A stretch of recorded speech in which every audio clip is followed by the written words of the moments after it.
Cliff clued us all in on last week.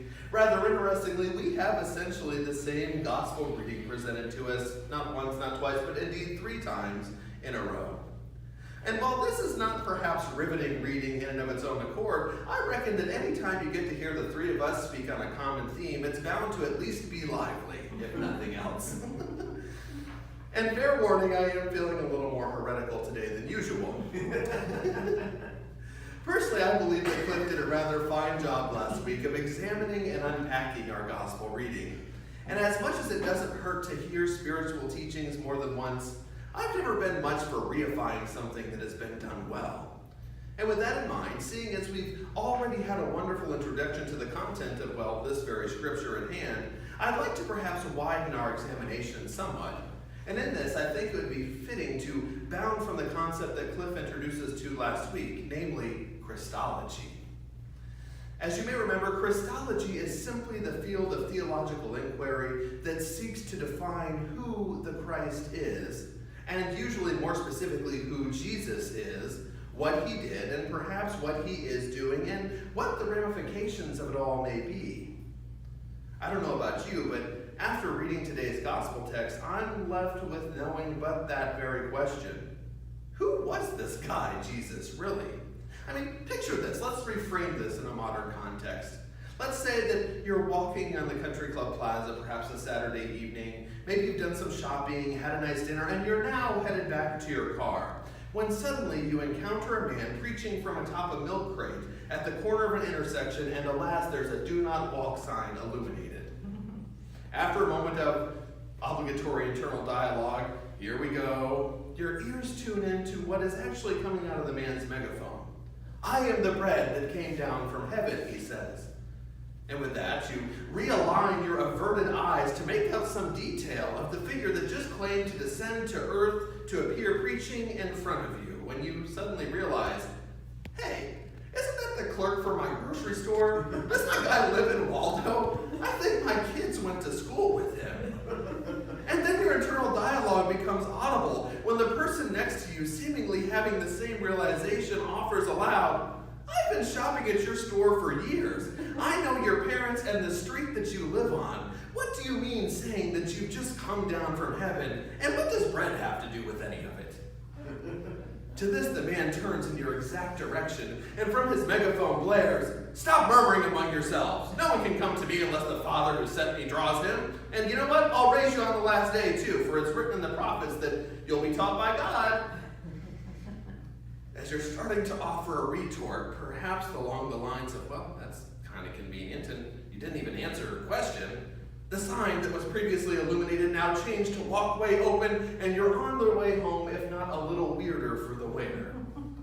That said, bear with me. Let's move right along for the moment being. By now, you've surely noted, everybody in this room, that the standard liturgical Christian practice of reciting the various creeds of the Christian councils is not our practice here. And this is, of course, intentional.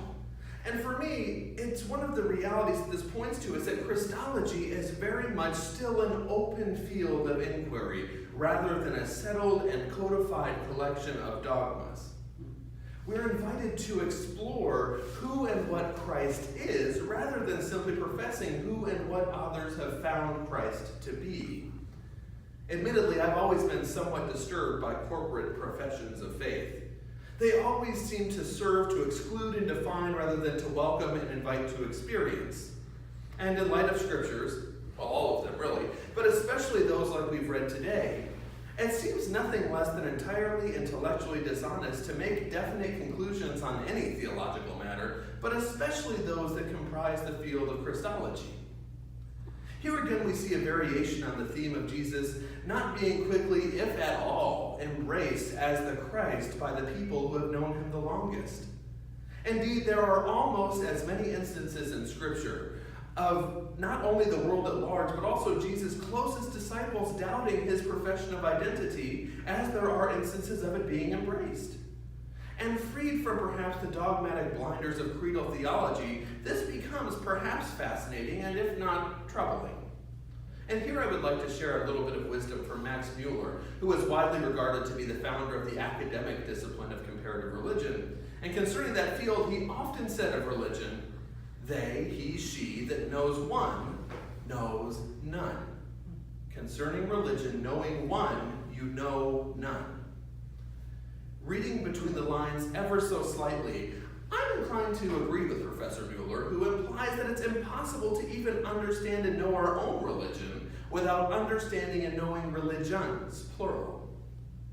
This week, perhaps while I was writing my sermon at 2 in the morning, I was perusing YouTube in a moment of downtime and noticed that Christologies, a teacher of the Hindu Bhakti yoga tradition, who I'm particularly fond of, had a new interview available. So alas, being aware that I needed to write this, I naturally clicked play. And most of you know that I have a strong penchant for and proclivity toward Eastern religion. So hearing Christologies speak of this relationship and love that he had for his guru, Neem Karoli Baba, always warms my heart.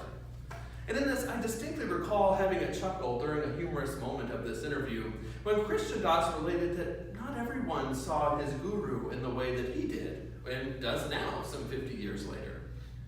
Whereas Christologies expressed that in his guru's face he saw all of the beauty in the world, others would leave the ashram shortly after arriving, not feeling anything particularly special from or about the guru, and on at least one occasion offering that the guru was kind of ugly.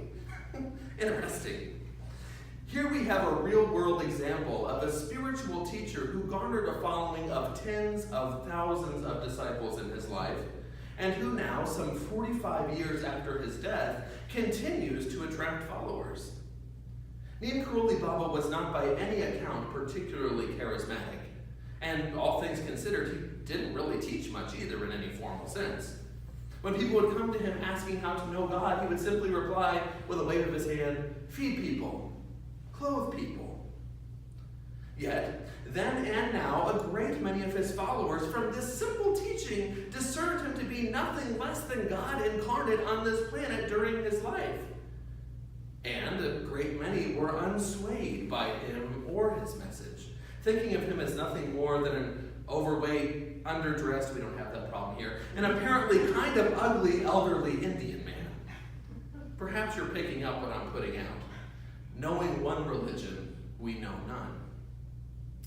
Friends, this rabbit hole of comparative religion via its luminous personalities does not stop with Jesus and Neem Karoli Baba. Indeed, the list is almost endless. For those of you that would really like a taste of this, if you have Netflix, I invite you to watch the documentary Wild Wild Country that's recently come out. And you see an even more current modern-day example of a personality that swayed people into belief of their apparent divinity and who manifested in a much more nefarious way than usual, but I digress. Scriptures like we have at hand today are difficult to understand in the light of commonly accepted dogma. And they're revealed as even more difficult frequently with these trappings stripped away. What becomes of Jesus if we peer beyond the veil cast upon him as the Christ? What shifts if we consider Jesus to be, as I often state, an expression, and a very full one of that, of the Christ, one of, but not singularly it?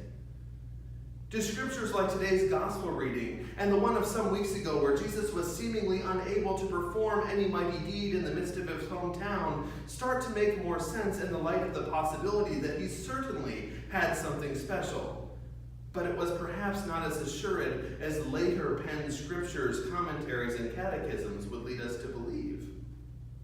What effect would this have on our encounter with theodicy? That is, the juxtaposition of the seemingly continually degenerating state of our world today, wrought as it is with environmental, societal, and interpersonal plagues in relation to a God who appeared some 2,000 years ago and, while set obscurely in Scripture to someday return, is yet ever present. Theodicy. Friends, it is absolutely no question from a historical, academic standpoint, or a modern experiential one, that incarnation did not start or end with Jesus, or even really with whatever the Christ may be. When we go back and look at the academic references to early Mesopotamian religion, some fascinating things start to reveal themselves about the life of Jesus that we commonly accept.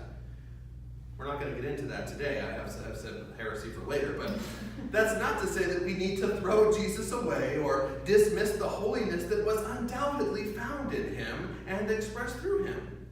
But it is to say that perhaps we can best honor him and come to understand this sort of amorphous thing called the Christ more fully through entertaining the doubts that can arise in Scripture itself. I, for one, am of the belief that they've survived in print this long for a reason. It's not that Scripture hasn't had counselor editing. And these things are best not simply circumvented with cheap apologetics. What becomes of our Christology if everyone truly embodies the Christ? That is a humongous supposition that we make on the front cover of our mass sheets and frequently in homilies.